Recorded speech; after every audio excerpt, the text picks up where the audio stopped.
Welcome to Tenor Tech, where I solve the problems you didn't even know you had. You start by arranging your data so Sheets can read it as a series. Put the independent variable in the first column and dependent series to the right. Once done, make sure headers are clear so legends will auto-generate. Now select the full range including headers. You can click the top left cell and shift-click the last cell, or drag across. This step matters because Sheets determines axis type and labels from your selection. Get it right to avoid a messy chart later.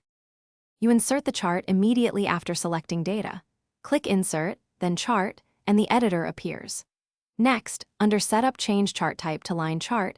You can pick smooth lines for trends or straight for precise points. Make sure the x-axis is correctly set to your first column. If Sheets misinterprets it, use the drop-down to force it.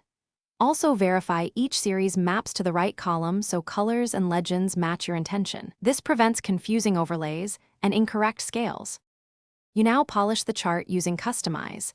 Label X and Y axes, set numeric or date formatting, and adjust range or tick spacing so values read cleanly. Once done, format each series, change line width, point size, and colors to improve contrast. Add a trend line if you need interpretation. Finally, export or copy the chart. If the chart doesn't update when data changes, make sure the selected data range covers new rows. Adjusting the range fixes most problems. Thanks for watching. Subscribe to keep your life in tune.